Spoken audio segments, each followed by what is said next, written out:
જય શ્રી કૃષ્ણ, જય માતાજી. કેમ છો બધા? મજામાં? તો સ્વાગત છે તમારું બધાનો આજના એક નવા વિડીયોમાં. ને જો અત્યારે ઘડિયાળમાં 5 થઈ ગયા છે અને અમારા મીસુબેન ને પ્રિન્સ સ્કૂલેથી આવી ગયા છે. જો અમારા બેનને કઈ મજા આવે છે વરસાદમાં. હે આવી છો?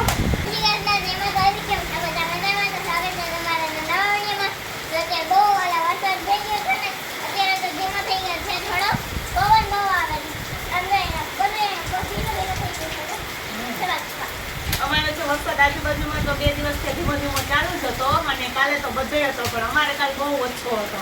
અને એટલે અમને એમ હતું કે અમારે બધા કરતાં ઓછો હશે, કેમ કે વાવણી જેવો નહીં પણ ખાલી ખેતરમાં કે માંડવીને એમને પાણ થાય ને એવો વરસાદ થઈ ગયો હતો. પણ અત્યારે જો આગળ થોડીક વાર અડધી કલાકથી ચાલુ થયો છે ને એવો ધીમો ધીમો ચાલુ થયો છે ને અમને બહુ મજા આવી ગઈ છે કે વરસાદ છે ને ફાઇનલી આવી ગયો. કાવી છે બેન? હે ને અમે મીસુબેન જો સ્કૂલેથી આવીને કાગળ ઉપર આવી ગયા કે હમણાં અડધી કલાકથી વરસાદ ચાલુ થયો હતો એટલે પહેલા વરસાદમાં નાહવાની બહુ મજા આવે છે. હવે મીસુબેન આ મોસમનો પહેલો વરસાદ આવી ગયો એમ, કારણ કે આ વખતે વરસાદે બહુ રાહ જોવડાવી ને એટલે બધાને આતુરતાથી એની રાહ જોતા હતા. તો ફાઇનલી આવી ગયો. મારા મીસુબેન જો એવું ગંધારા પાણીથી ન નવાય. જો મારા બેનનું કામકાજ એવું છે. તો જો વરસાદ આવી ગયો છે તો મોસમ છે ને આખું મોસમ બદલાઈ ગયું છે. અને વરસાદમાં તો મજા જ આવે ખરેખર અને બહુ મજા. આજ તો મને બહુ મજા આવે. આજે વરસાદ આવી ગયો છે ને ખુશીમાં આપણે કંઈક જમવાની સરસ બનાવી નાખ્યું.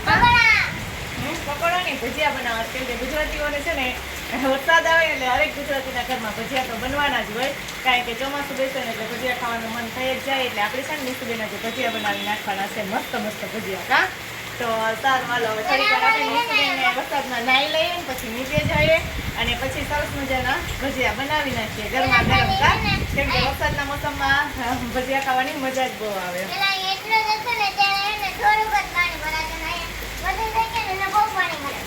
તો મેં હમણાં કીધું હતું એમ કે વરસાદ આવ્યો ને તમારે ભજીયા બનાવવા છે. તો ભજીયા બનાવવા માટે મેં મમ્મી જો અહીંયા મેથીને એવું બધું સુધારે છે અને હું જો અહીંયા ડુંગળી સુધારું છું. અને આ તો સ્પેશિયલ ડુંગળીના ભજીયા બનાવવા છે અલગથી, અને મેથીના ધાણાના ભજીયા બનાવવા છે. અત્યારે તો વરસાદી વાતાવરણમાં ભજીયા ખાવાની તો મજા જ કંઈક ઓર આવે. એટલે જો આ બધું કટ કરી તો અત્યારે તો 6:30 થયા છે હજુ ઘડિયાળમાં. એટલે એમાં તો જમવાનું વહેલું જ હોય એટલે આ બધું કટ થઈએ એટલે 7 થાય ને ભજીયા કરીને બેસી જાય જમવા એમ. વરસાદ જો ધીમી ધીમી ધારેનો ચાલુ જ છે સતત 4 વાગ્યાનો. એટલે સારો વરસાદ થઈ ગયો, કાલ કરતાં આજે અમારે સારો છે. તો હાલો ઝડપથી બધું સુધારીએ પછી બનાવી નાખીએ ભજીયા. તો અમારે ભજીયાની જો બધી તૈયારી થઈ ગઈ છે અને જો બધું રેડી કરી લીધું છે.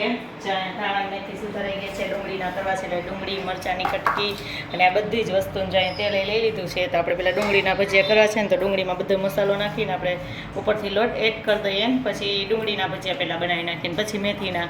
અને જો મસ્ત મજાની આપણી દહીંની સ્પેશિયલ ચટણી બની ગઈ છે. કે અમારે તો જ્યારે ત્યારે વિડીયોમાં કહેતી હોય કે અમારે બધાને દહીંની ચટણી બહુ ભાવે એમ. તો બહુ મસ્ત ચોમાં ચવાણું ખાંડીને નાખી દીધું ને એટલે બહુ મસ્ત ચટણી બની જાય. એટલે આપણી બધી ચટણી બધું રેડી જ છે. તો હવે ઝડપથી બનાવી નાખીએ ભજીયા.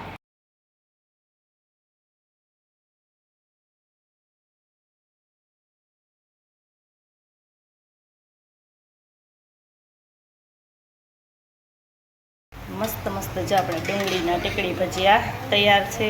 અને મસ્ત જો ડુંગળીવાળા એકદમ કડક અને કુરકુરે મસ્ત જો ભજીયા આપણા બની ગયા છે ડુંગળીના ઉકળી. અને મેથીના ગોટા તો આપણે હારે હોય જ. જો મસ્ત મસ્ત આપણા મેથીના ગોટા પણ બનીને તૈયાર થઈ ગયા છે. અને મસ્ત જોતાં જ મોઢામાં પાણી આવી જાય ને એવા મસ્ત ગોટા બની ગયા છે. અને વરસાદના મોસમમાં તો મેં કીધું એમ કે અત્યારે ભજીયા ને એવું બધું ખાવાનું મળી જાય તો મજા જ આવી જાય. તો ચાલો હવે ભજીયા જો બની ગયા છે. છેલ્લો ઘણવો છે હવે મારે એકને જમવાનું બાકી છે, બાકી બધાએ તો જમી લીધું છે.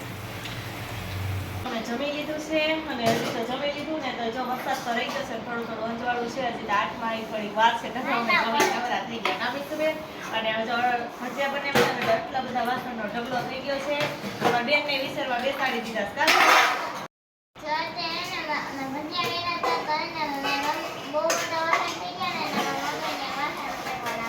અમારે કઈ ડાયા થઈ ગયા એટલે કઈ મમ્મીને વાસણે ઉટકવા લાગે છે એમ. એટલે મીસુબેન જો વધારે તો વાસણ હતા ને ભજીયા ને એવું કંઈક બનાવીએ ને વાસણ વધારે.